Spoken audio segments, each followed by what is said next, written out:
व्यवस्था में कौन सी जगह पड़े हैं? मुद्रा एवं मुद्रास्फीति। यदि आपको पूछा जाए मुद्रा क्या होता है, तो मुद्रा अर्थव्यवस्था का क्या है? आधार है, जिसके माध्यम से हम किसी वस्तु को खरीदते हैं और किसी वस्तु को बेचते हैं। अर्थात आप लोग जानते हैं मुद्रा क्या है? हमारा इकोनॉमी का बेसमेंट है। तो आप लोग जानते हैं जो प्राचीन काल में आपका जो व्यापार हो रहा था वो वस्तु विनिमय प्रणाली पर आधारित था। अभी वर्तमान में आप लोग जानते हैं वस्तु विनिमय नहीं, आप कोई भी वस्तु लीजिएगा विनिमय प्रणाली, आप कुछ करेंसी दीजिएगा, हर अपना स्टेट का अलग अलग करेंसी होता है। तो आपको यदि पूछा जाए कि मुद्रा क्या है? अर्थव्यवस्था का आधार है, जिसके माध्यम से आप किसी वस्तु को खरीद सकते हैं और बेच सकते हैं। आप लोग जानते ही हैं मुद्रा का अलग अलग क्या प्रकार है, अलग अलग विकास हुआ है। यदि आप लोग जानते हैं तो हमारे देश में बहुत अलग अलग मुद्रा, कागजी मुद्रा भी होता है, आपका सिक्का होता है, कॉइन होता है, प्लास्टिक मुद्रा होता है, क्रिप्टो करेंसी होता है, शाख मुद्रा होता है। तो अलग अलग प्रकार का आपका मुद्रा होता है। यदि आपको पूछा जाए तो धातु मुद्रा कौन हो जाएगा? सोना चांदी भी क्या है? सोने के सिक्का, चांदी के सिक्का, वो भी क्या है? एक मुद्रा है। शाख मुद्रा आप लोग जानते हैं, जैसे कि मान लीजिए चेक यदि कोई भी बैंक आपको जारी करता है तो वो अपना शाख के लिए जारी करता है, तो वो क्या, वो शाख मुद्रा हो जाएगा। डेबिट और क्रेडिट कार्ड, जो एक कार्ड के माध्यम से, उसको हम लोग प्लास्टिक मनी करते हैं।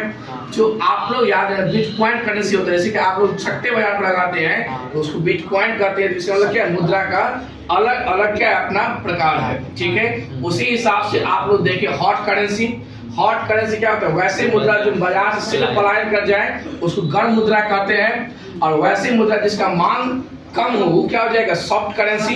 जिसका मांग ज्यादा हो क्या हो जाएगा? Hard currency. ठीक है, इसके बाद आप लोग जानते हैं कि वैसे मुद्रा जो हम लोग चलाते हैं मार्केट में वो क्या हो जाएगा? लीगल करेंसी, यानी कि वैधानिक मुद्रा।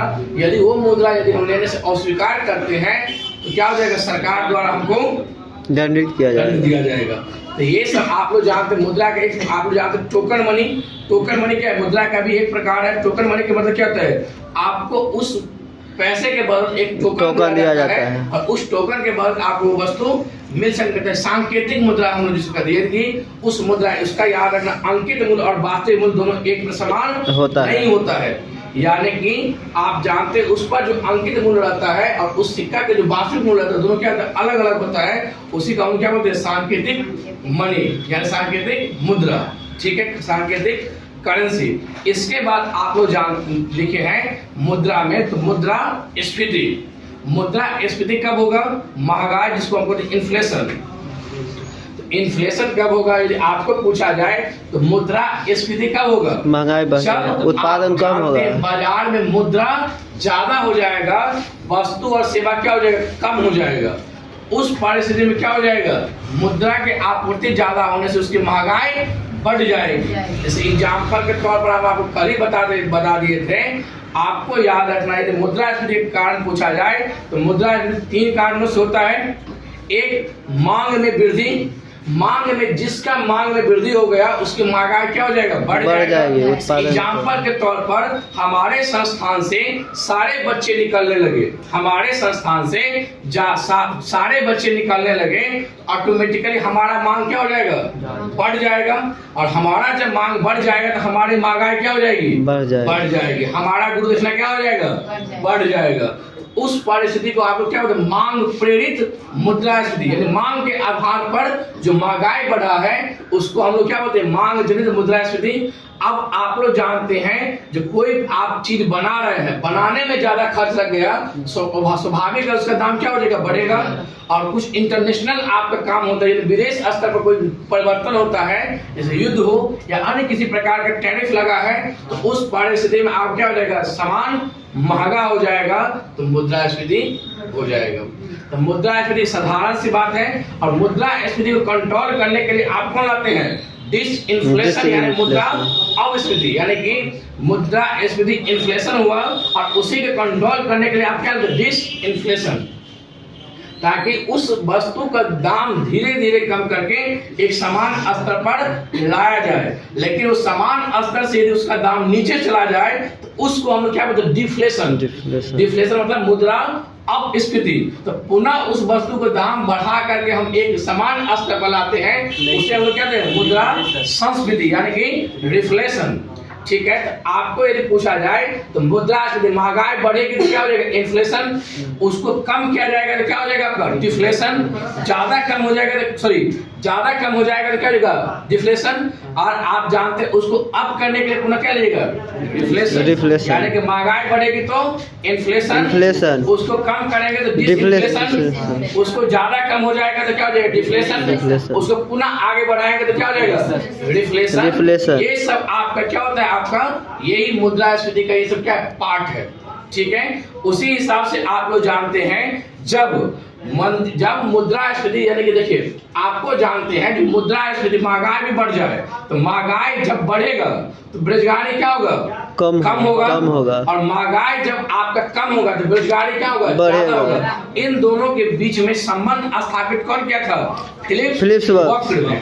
आप लोग जानते हैं ये न्यूजीलैंड के अधिकारी थे, इन्होंने बेरोजगारी और मुद्रास्फीति के बीच के संबंध को दर्शाया और दर्शाया कैसे, उन्होंने बोला यदि महंगाई आप बढ़ाते हैं तो क्या हो जाएगा बेरोजगारी कमी होगा और यदि आप याद रखना है महंगाई को घटाते तो बेरोजगारी क्या हो जाएगा बढ़ जाएगा। इसका उन्होंने कारण क्या दिया, जैसे एग्जाम्पल के तौर पर हम आपको बताते चलें, जैसे कि मान लीजिए इसका याद रखना महंगाई काम महंगा हो गया है, इसका मतलब इसका डिमांड ज्यादा होगा, जब डिमांड ज्यादा होगा तो मार्केट में क्या होगा ये ज्यादा बनेगा और ज्यादा बनेगा तो क्या हो जाएगा इसको बनाने के लिए मैन पावर चाहिए, तो मैन पावर यदि लाएगा तो क्या हो जाएगा बेरोजगारी आपको कम होगा या ज्यादा होगा, ज्यादा होगा या कम होगा, ज्यादा कम होगा, बेरोजगारी आपका कम होगा। महंगाई बढ़ने से क्या होता है बेरोजगारी कम होती है, महंगाई घटने से आपका बेरोजगारी क्या होता है बढ़ जाती है।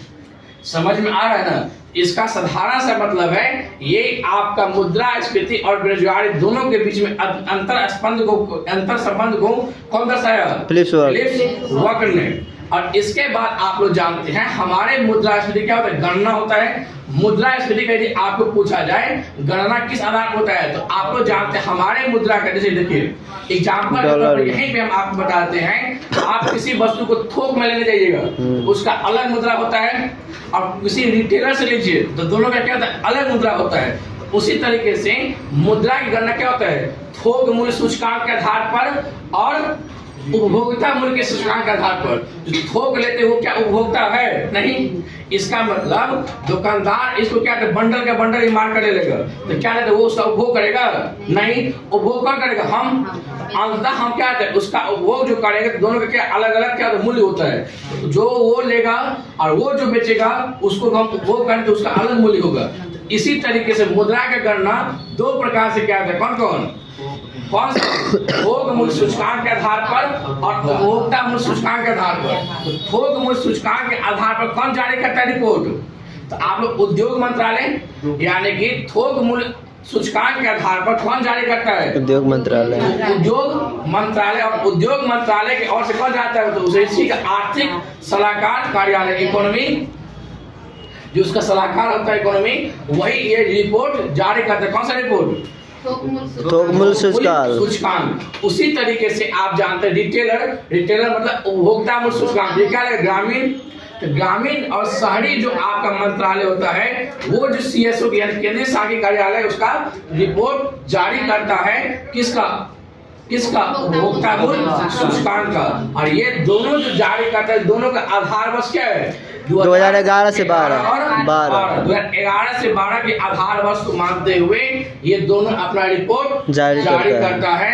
तो यही आपका मुद्रा था, जहां से शुरू से लेकर के अंत तक जो भी मुद्रा का जो प्रकार था वो हम आपको बता दिए हैं। आगे आप शुरुआत कीजिए भारत में बैंकिंग संरचना। ठीक है, धन्यवाद।